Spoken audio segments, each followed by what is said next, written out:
उस नोटिस पर देन हम आपको जो है आपको ऑफिशियल नोटिफिकेशन दिखाएंगे। देख सकते हैं आप यहाँ पे, यह नियम केंद्रीय कर्मचारियों को हर स्थिति में वेतन की सुरक्षा की सुविधा देगा, भले ही उनके पास अधिक दायित्व हो या ना हो। यह आदेश गत 1 जनवरी 2016 से लागू होकर प्रभावी माना जाएगा। अब आगे आप देख सकते हैं इसमें 7वें वेतन आयोग यानी 7 पे कमीशन के तहत अब केंद्रीय सेवा में सीधी भर्ती के माध्यम से पृथक सेवा या कैडर में नई पोस्ट पर नियुक्ति के बाद कर्मचारियों को सरकार की तरफ से वेतन सुरक्षा मिलेगी, यानी पे प्रोटेक्शन आपको सरकार प्रोवाइड कराएगी। कार्मिक व प्रशिक्षण विभाग डीओपीटी के ऑफिस मेमोरेंडम में यह कहा गया है कि FR 22B1 के चलते प्रोटेक्शन ऑफ पे यानी कि वेतन सुरक्षा को लेकर केंद्रीय विभागों एवं मंत्रालयों से कई रेफरेंस प्राप्त हुए थे। उसके बाद नियमों में बदलाव की जरूरत महसूस की गई है।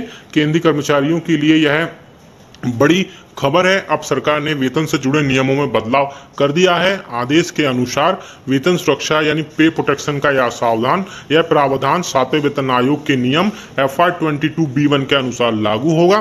केंद्रीय कार्मिक लोक शिकायत और पेंशन मंत्रालय के कार्मिक व प्रशिक्षण विभाग डीओपीटी ने इस संबंध में एक ऑफिस मेमोरेंडम भी जारी कर दिया है। इस नए नियम का देश के लाखों कर्मचारियों सेंट्रल गवर्नमेंट एम्प्लॉइज पर असर। आगे आप देख सकते हैं क्या है वेतन सुरक्षा और यह नियम कैसे काम करेगा। कार्मिक व प्रशिक्षण विभाग डीओपीटी के ऑफिस मेमोरेंडम में यह बताया गया कि 7वें वेतन आयोग की रिपोर्ट लागू होने के बाद भारत के राष्ट्रपति ने FR 22B1 के प्रावधानों को दृष्टिगत रखते हुए केंद्रीय कर्मचारियों को पे प्रोटेक्शन या प्रोटेक्शन ऑफ पे वेतन सुरक्षा की अनुमति दे दी है। इसका लाभ उन कर्मचारियों को मिलेगा जिनकी अन्य सेवा या कैडर में बतौर प्रोबेशनर नियुक्ति हुई थी। यह नियम केंद्रीय कर्मचारियों को हर स्थिति में वेतन की सुरक्षा या सुविधा देगा, भले ही उनके पास अधिक दायित्व हो या न हो। यह आदेश गत 1 जनवरी 2016 से लागू होकर प्रभावी माना जाएगा। आगे आप देख सकते हैं इसलिए किस लिए यह बदलाव किया गया है वो भी देख लीजिए। यह सवाल उठना स्वाभाविक है कि इस प्रकार का नियम क्यों लाया गया है। असल में इसे लेकर सरकार की लंबे समय से तैयारी चल रही थी। कई संदर्भों के हवाले से मिली जानकारियों के बाद यह कदम उठाया गया है। कार्मिक व प्रशिक्षण विभाग डीओपीटी के ऑफिस मेमोरेंडम में यह कहा गया है कि FR 22B1 के चलते प्रोटेक्शन ऑफ पे यानी वेतन सुरक्षा को लेकर केंद्रीय विभागों एवं मंत्रालयों से कई रेफरेंस प्राप्त हुए थे। उसके बाद नियमों में बदलाव की जरूरत महसूस की गई है। उसमें यह पाया गया कि केंद्रीय कर्मचारियों जो तकनीकी रूप से त्यागपत्र देकर केंद्र सरकार के अन्य कैडर में किसी नए पद पर सीधी भर्ती से नियुक्त पाते हैं, उनके लिए अब भी 7वें वेतन आयोग के नियमों के अंतर्गत वेतन निर्धारण करने संबंधी आदेश जारी किए गए हैं। अब आगे अभी देख लीजिए कि इसमें जो है बदलाव क्यों किया गया था। उसके अलावा जो है कि जो भी अब नए चेंजेस होंगे वो कर्मचारियों के लिए आगे जो है उनकी पे और प्रोटेक्शन जिससे वो मिलेगा। बाकी आप जो है ऑफिशियल नोटिफिकेशन आप यहाँ पे देख सकते हैं जो कि ministry of personnel public grievances and pension के department of personnel and training and DOPT की तरफ से जारी किया गया ऑफिस मेमोरेंडम है, जिसमें आप सब्जेक्ट में देख सकते हैं बिल्कुल क्लियर हो जाएगा हर चीज।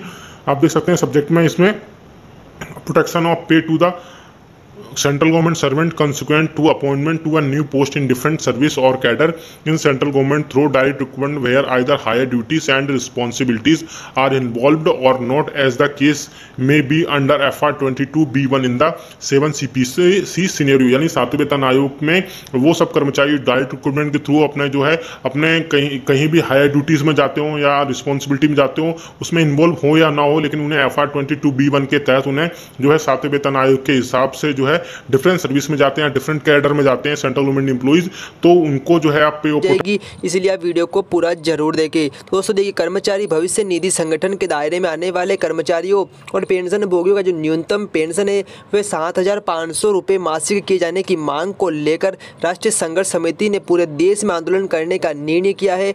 एनएसए ने कहा है कि बुधवार को कहा कि संगठन में शामिल पेंशन भोगी दिल्ली में अगले माह से रास्तों रोको अभियान चलाएंगे। इस बारे में दोस्तों की अपडेट सामने आ रही है। जो स्कीम है उसमें 7,500 रुपये और न्यूनतम पेंशन, इसके लिए जो यहाँ पर दिल्ली में चक्का जाम भी कर दिया गया है और बहुत जल्द ही दोस्तों यहाँ पर जो पेंशन है सरकार के द्वारा बढ़ा दी जाएगी। और जो पेंशन है वो कितनी बढ़ेगी, लगभग दोस्तों बात करें पेंशन की तो आपको कितनी पेंशन मिलेगी, तो पेंशन है लगभग दोस्तों यहाँ पर 7,500 प्लस डीए देने की जो घोषणा है वो सरकार के द्वारा है जल्द कर दी जाएगी। 7,500 प्लस डीए है वो सरकार के द्वारा यहाँ पर सभी पेंशनरों को दिया जाएगा।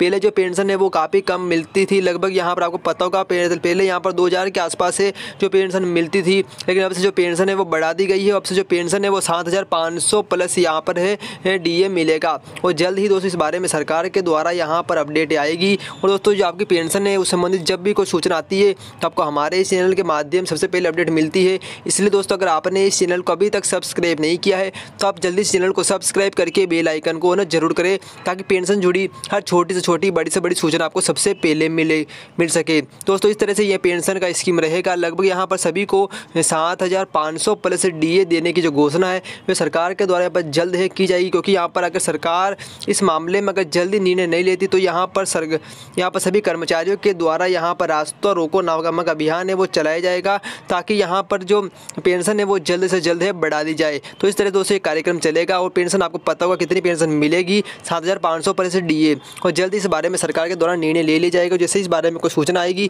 तो आपको हमारे इस चैनल के माध्यम सबसे पहले अपडेट मिल जाएगी। इसलिए दोस्तों अगर आपने इस चैनल को अभी तक सब्सक्राइब नहीं किया तो सभी से निवेदन है प्लीज़ आप इस चैनल को सब्सक्राइब करके बेल आइकन को जरूर करें, ताकि EPS 95 से जुड़ी हर छोटी से छोटी बड़ी से बड़ी सूचना आपको सबसे पहले मिल सके। तो दोस्तों आज के लिए बस इतना ही, मिलते हैं नेक्स्ट वीडियो में, तब तक जय हिंद, वंदे मातरम।